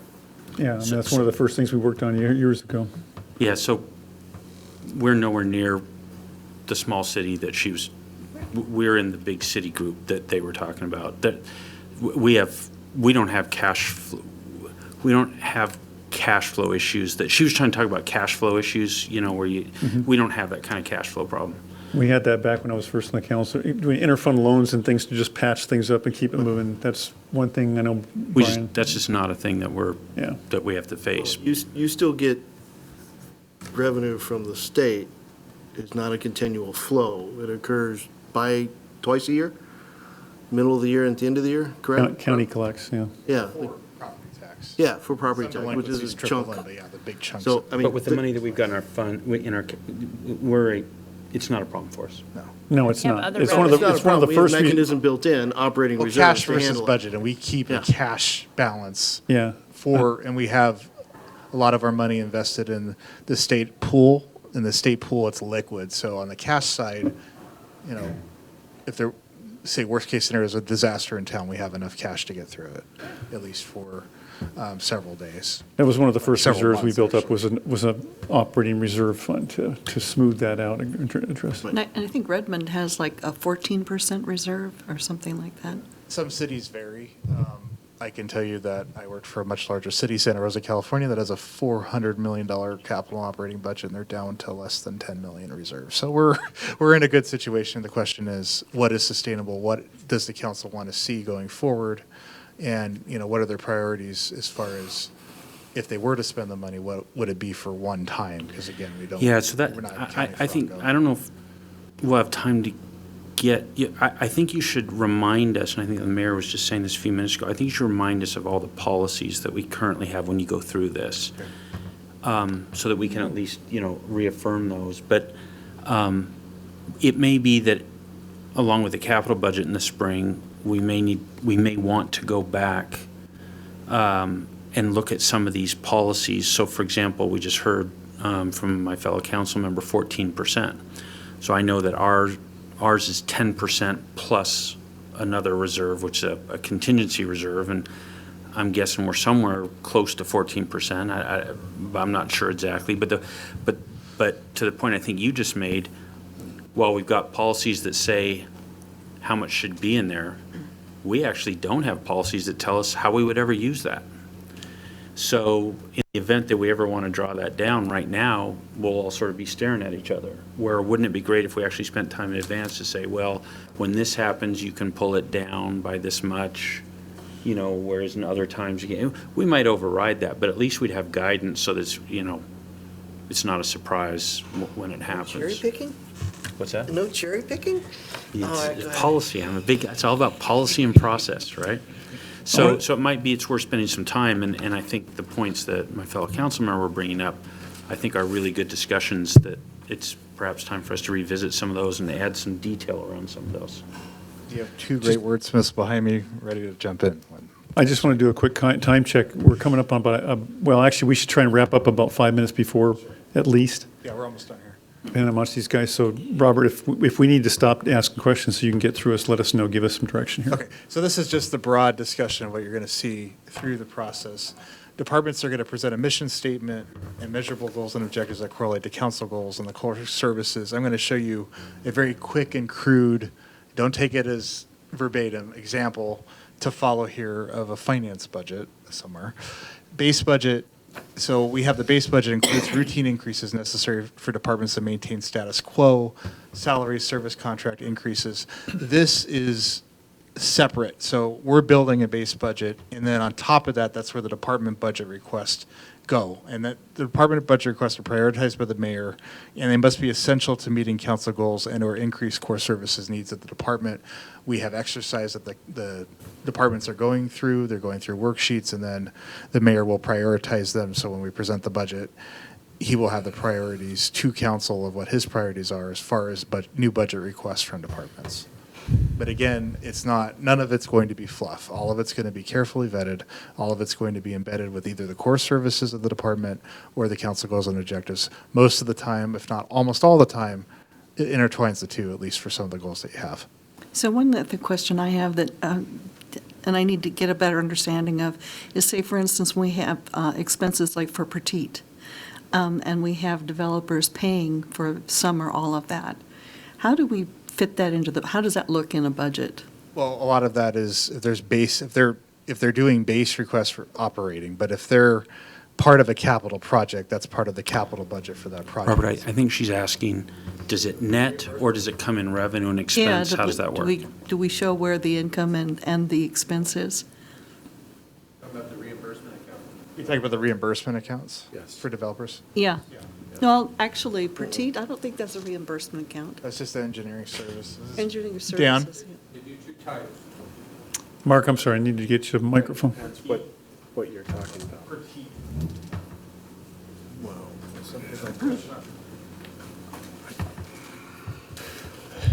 As the engineering consultant selected by the city to act as the city engineer, they do project review. That is reimbursed by developers, applicants, 100%. The other type are city projects that are budgeted.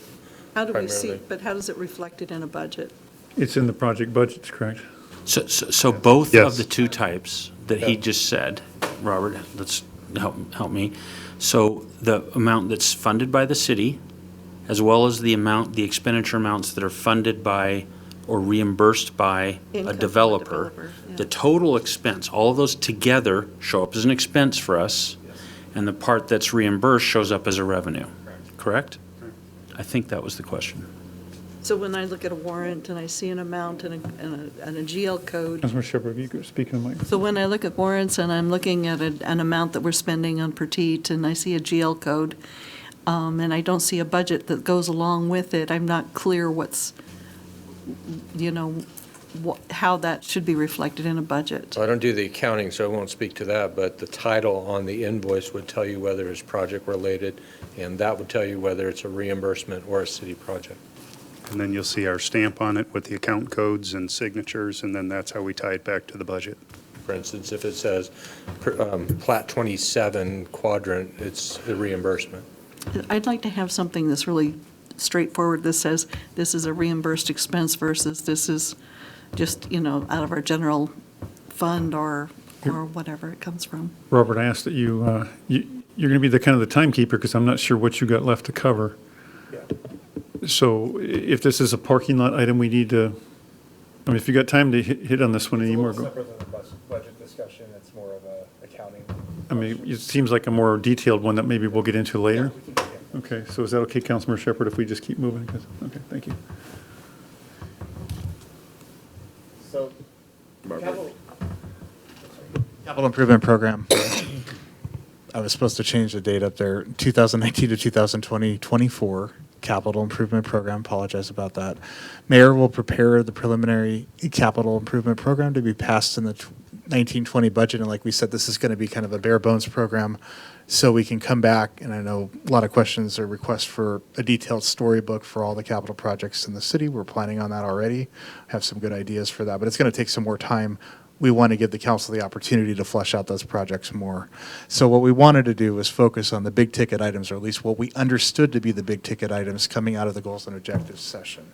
Again, you're still going to vote on approval of this, but we felt that, at least our notes told us, that the community center and the Riverwalk were the focus of the large ticket item fundings for the council. I think So that those might were, be- I want to make sure we're clear on this, because those goals and objectives were not necessarily directed towards funding. They were, that community center, in all intents and purposes, could be funded by someone else. It doesn't have to be funded by the city.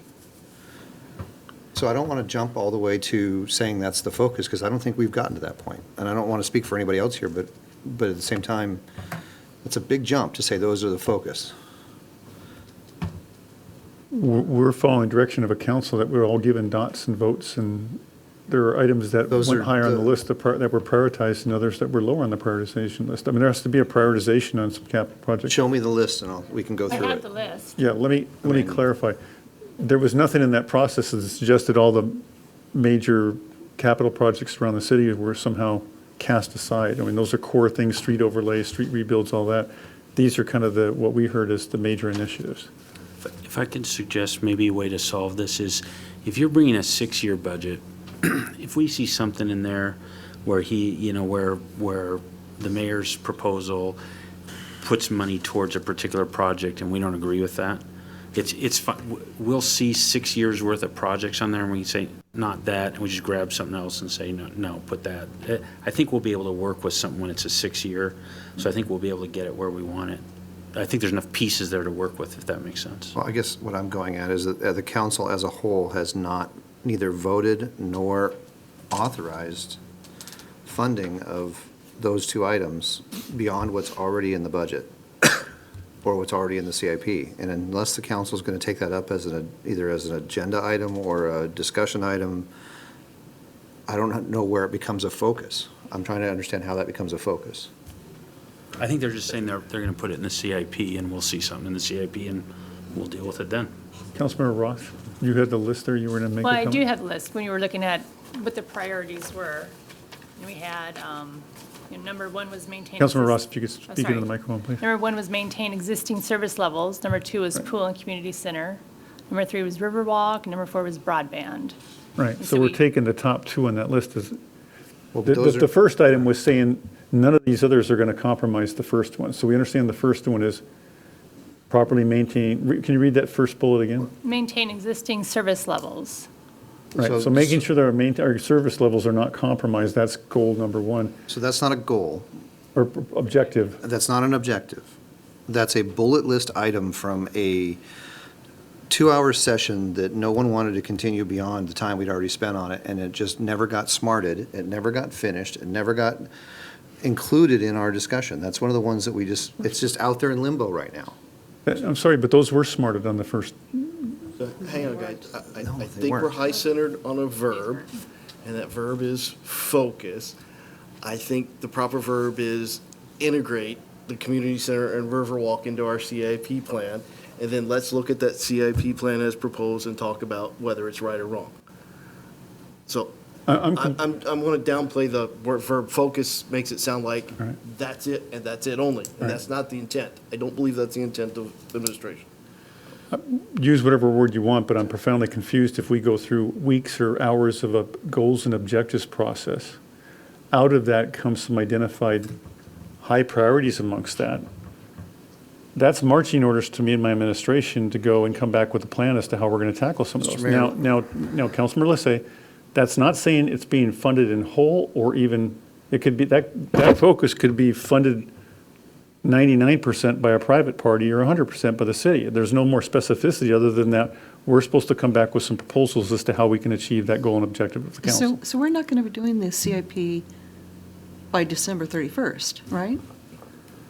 Otherwise, I don't understand what goals and objectives are if we're supposed to ignore them because some council member doesn't believe they're an Well, objective.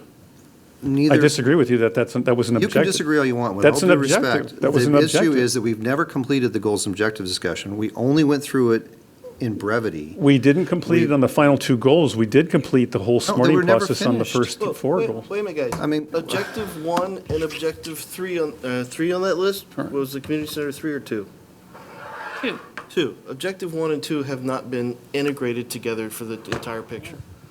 Let's, as a part of this process, look how the capital projects to maintain service levels and everything else, and how the community center plays into that, come together. No.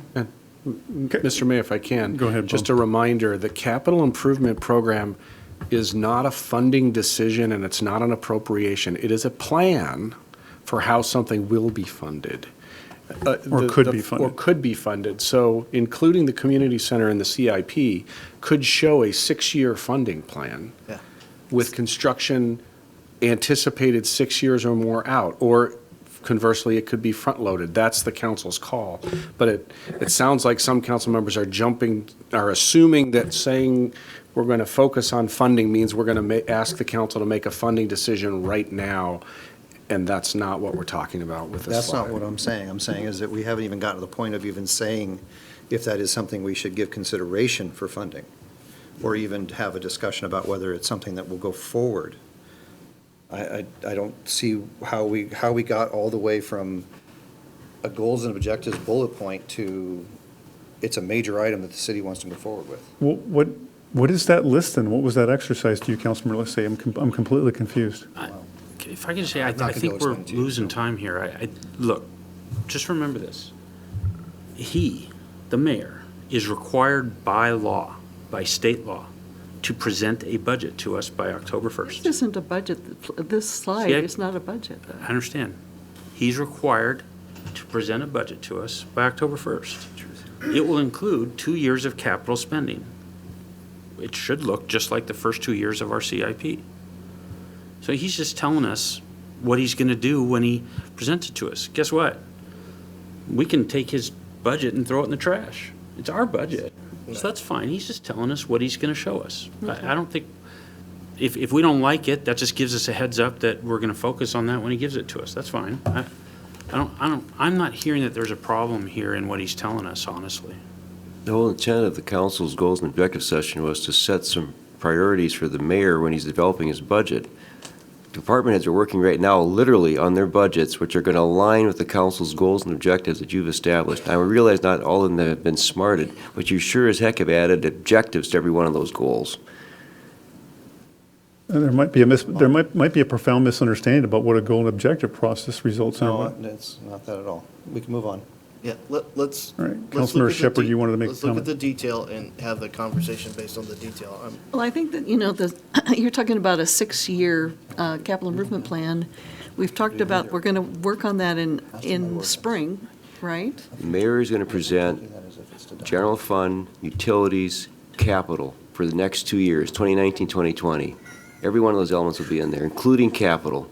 It'll be a part of the CIP overall, but someone else said it earlier, it'll be almost a mirror image of the whatever the most recent CIP that's been adopted.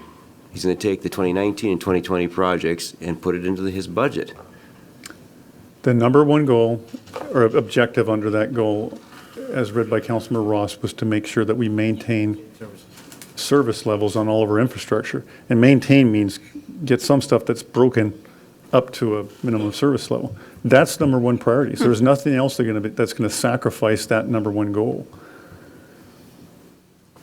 If approaching some of the second or the third priorities as identified by a majority of the council, maybe not individual councilors, but by a majority of the council, if one of those trying to achieve those compromises that first goal, I'm not going to be recommending that in my budget. We're not going to get there. But we're going to do our darndest to try to achieve what the marching orders the council's given us to tackle those objectives as identified by the majority of the council. How are we doing on time, Robert? Good. All right.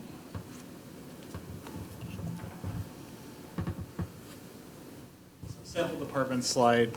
And again, this is just a sample and it's going to change, but I just want to show you the basic premise of what we're presenting.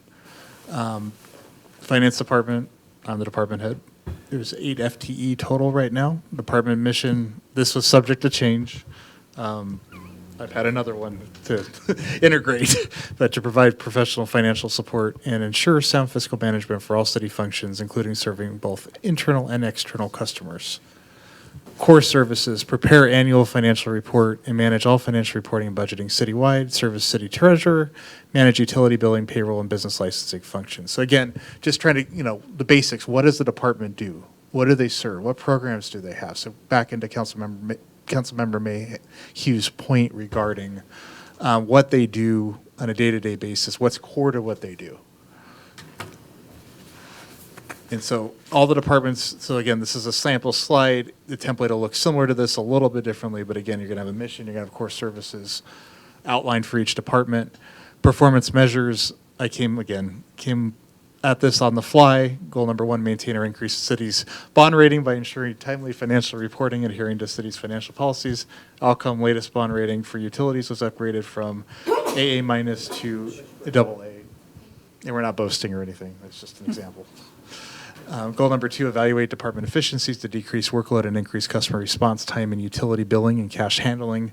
Outcome, moving to outsourcing of utility bill printing and the creation of a lockbox to the city's bank to redirect payments directly to the bank. So measurable outcomes that fit into making the core service and the efficient operations better for the department. And again, sample slide only, the finance department. So I want to also have one slide for each department that shows what challenges they have, what problems do they have meeting their core services right now, if any. And again, this is just hypothetical. I'm not even saying this is directly, but these are just some of the elements we're looking. Department is not fully staffed. Last position is being recruited right now. Finance department will be working with IT to procure and implement a new enterprise resource system that will take 2 to 3 years to implement. Of course, that takes staff time as well. Recommendations for organizational changes per the Clark Newberg report will take about 1 to 2 years to fully implement. So again, what's the operating environment of the department? What challenges do they see in the upcoming biennium? So I have a question on that. Sure. So then, are you going to put in the ERP into your budget for 2019 and 2020? Oh, no, we already have a project manager through IT. This is what an upcoming project for the department that they're going to be working on. That's going to take up staff time. It is on IT's proposed budget. Oh, We're okay. part of the discussion. This is going to be our system. Okay. So the short answer was, yes, it'll be in your budget. So which I think Councilmember was asking, It'll be a if I cost. see you say that you need to do something, it'll be in your budget that you're going to do it. Okay. And so base budget, you have the category personnel services, 2018 projected base, 2019 projected base, 2020 base. I will rename the one next to, but percent change 2019 over 2018 base over base. That increase is due to already authorized FTE from the department, including James, who is actually a management fellow, but that's a 2-year position, 1.5 years in the next biennium. That's funded in there, and also a full-time accountant that was already approved this year by the council. So that's accounting for the change, plus the 5% I talked about for salaries and benefits that we calculated globally, citywide. Services and supplies, you could see just basic changes, and again, we built inflation and other service costs in there.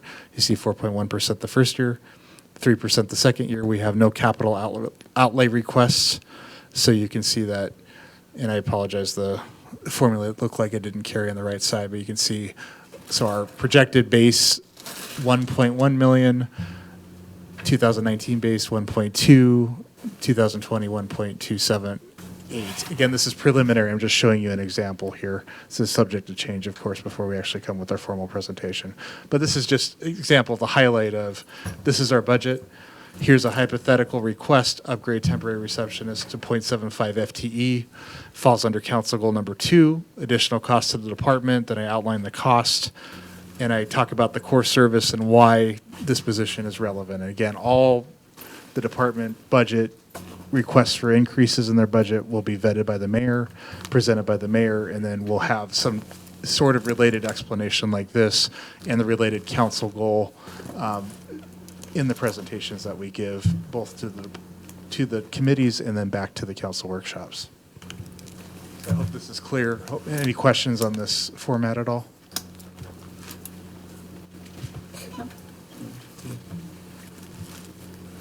The next steps, I already talked about September 24th a little bit. I think a lot of the questions that you had tonight are going to be answered on that day. We're going to have detailed revenue projections, so we're going to have more detail than you saw. We'll have a fund schedule that we'll go over. Fund balances will be presented. We're going to discuss the target for general fund reserves. That sounds like it might be an extended discussion, but at least we can get the ball rolling as far as what direction the council wants to head for those reserves.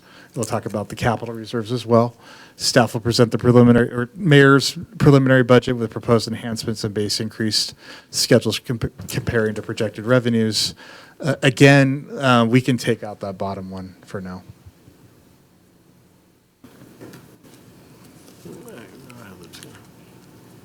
Well, we'll have to have a discussion on the bottom one at some point, so. You're gonna have to discuss sometime or another, whether it's 0 or whatever, you're gonna have to have a discussion sometime. No need to hide from it. Yeah. And the council will discuss overall target for general fund reserves. Will you come with proposals of what those should be and the logic for those proposals? Absolutely. Okay. And that's it.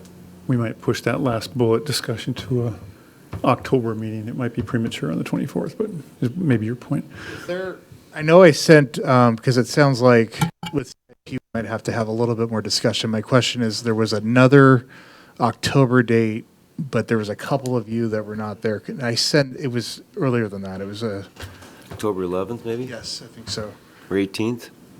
I know that Councilmember Ross will be out of town, and I'm forgetting if that was before or during that time. But if I could maybe send a couple more dates around and just see if you could fit your schedule, I'd appreciate that. Because it sounds like we should have a more extended capital discussion. We currently have them scheduled on the 11th, the 18th, and the 25th. The 11th was a one that I think there was conflicts with. I think Councilmember Ross is gone then. Well, we missed 2 council members tonight. Well, Yeah, I mean, if there's the majority here. You're that's okay fine. with proceeding, Yeah, we I'm can fine. There's schedule it. nothing Okay. suggesting We can schedule don't need to in be part here. why there's 7 I'm of just us. saying. If one of us goes on vacation, and someday we'll go on vacation. They get to watch the a video. thing goes on. So we'll bring that calendar back on September 24th. Please make a note of this. We want to check those dates one more time, because that's the case. We're going to schedule for October Appreciate that, 11th. thank you. October 11th, October 18th, October 25th, and October 29th. And we'll keep that calendar we've got out there right now then, under the premise that not all council members may be able to make those meetings. We'll double check that on September 24th, just so we're clear. And for this purpose, and again, I'm asking for guidance from the council, because again, we're just going to come up with the preliminary CIP right now. We'll have that discussion. I would like to just go directly to the council for that discussion and not have it with the committee first. Is everybody okay with that? I just want to make sure. And again, we're going to have a more proactive, protracted discussion and of the detailed capital going into the spring. So I just want to make sure that the capital is going to that discussion we have on the 11th of October directly to council. Is that non-utility capital, or does that include utility capital? That would be including, All CIP, yeah, I believe it is. it's going to be all CIP. So I would suggest at least a brief conversation with Public Works Committee on the utility stuff. Can we have it after? I know it's not the best timing. Again, I'm just trying to get the council all together to have this discussion, and the 11th was the only day besides for With the Councilmember understanding, Ross. I'm not expecting large shifts in the Yeah, utility I apologize capital about this. It really project, is a condensed 'cause schedule. and that plan's in place, If the preliminary discussion occurs on October 11th, the committee meetings do follow on Monday, the 15th, so you could do that. Okay. Any more questions? Thank you. Thank you, everybody, for your time. I appreciate right. it. Thank you. With that, the special budget workshop is adjourned, and we will start the council meeting at 7 o'clock sharp.